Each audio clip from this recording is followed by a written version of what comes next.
So I was supposed to be reading Luke 9, 1 through 5, but I accidentally read 9 through 13 instead. And as I was reading over Luke 9:13, where Christ is feeding the 5,000, I read the ESV version. So it says, I'm going to start at 12 actually.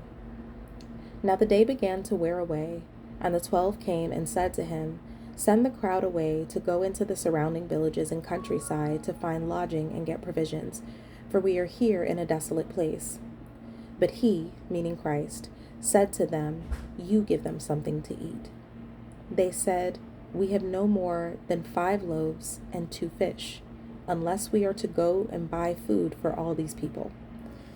And I want to pause there because as I was reading this, I've been watching The Chosen lately a lot with my husband. And I think to the 5 loaves and 2 fish where Christ feeds the 5,000. And in that moment of they've been sitting with Christ and listening to his word for 3 straight days. Those who had food have eaten it and it's run out. And there are people who are legitimately faint that if he sends them away, he would be worried for them to make it to where they're going. So he looks to the 12 and he tells them to feed the people. And they're looking at this measly amount of food, the lack of funds that they have, and this mass of over 5,000 people. And they look back to Christ and they're like, "How do you expect us to do this? This is all we have." And as I'm kind of picturing that and mulling over that in my heart, the Holy Spirit kind of led me to the concept that, and this is something my grandmother always says, we do the possible and God will do the impossible. As Christians, as followers of Christ, as people who believe that we worship a God who really is omnipotent, which means all powerful and can do all things, when Christ looks to them and says, "You give them something to eat," he's not speaking from a place of fanciful imagination or like inconsiderate nature to what they are actually capable of. He knows that with what they have and what he can do by the strength given to him through the Father, that these people will be fed. And so he gives them a simple command: you give them something to eat, which can seem so wild to us because it's like, I have 2 fish and 5 loaves, and there are over 5,000 people. What are you talking about, God? How does that even make sense? That can't even be a logical sentence, right? Like that, Lord, what are you doing? That can't, what are you asking for? And as I sat here and I thought about it, the way the Holy Spirit broke it down to me is we are called to do impossible works, but we are tasked only to do the possible preparation for the miracle. God's favor and power complete the rest. And what I mean by that is, when Christ told them to feed the 5,000, all they had to do was bring him the 2 fish and the 5 loaves. And he broke it off. And he gave more. And he gave more. And they were required to pick up the baskets and feed the people. He didn't ask them to come up with the food.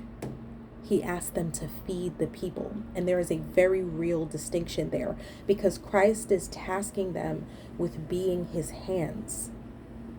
He's not tasking them with being the provision. And that matters because, to put it very plainly, we are given the command to complete impossible tasks by possible means. In everyday life, this can look like Christ told you to go and do charity work. And you're like, "Well, Lord, but how am I going to do that? I don't have a car. I don't have money. I don't have the means. I'm struggling." And Christ is like, "I told you to go do charity." And then maybe you find that as you're going to the grocery store, they give you 2 of something instead of the one that you paid for. And now you have something to give away to someone else. He's not asking you to be every little thing. He's asking you to do the possible. Go to the store with the money you do have.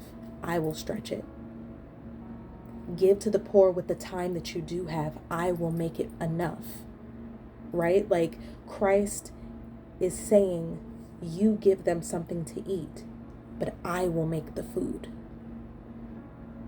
And so I feel like this is a very real revelation of, like, we are called to be vessels.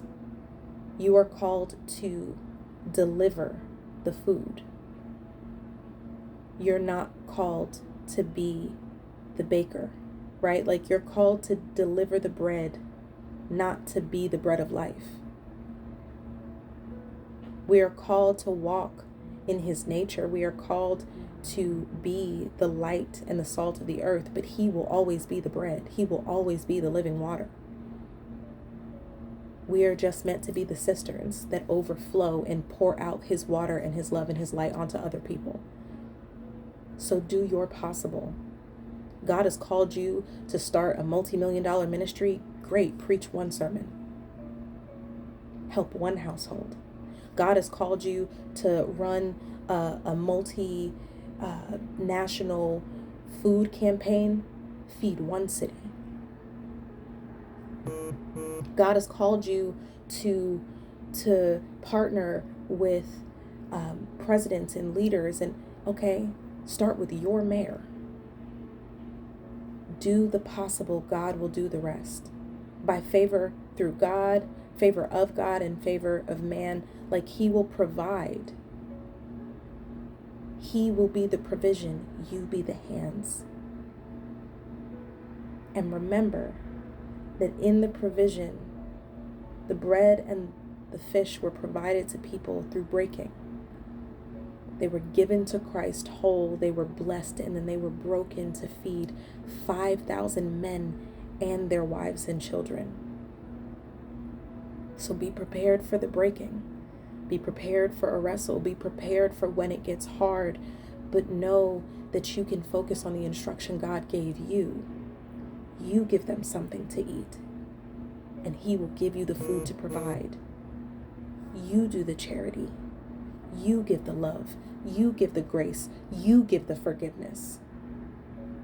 You do what you can do, and he will make all things possible where only his fingerprints will be on the miracle at the end of the day, because there'll have been no possible way you could have fed the 5,000 without him. You're called to do impossible tasks through possible means. So when you come to the end of your rope, pray, because that's something you can do. Trust God, because that's something you can do. And plow the field of his garden where he has placed you to be.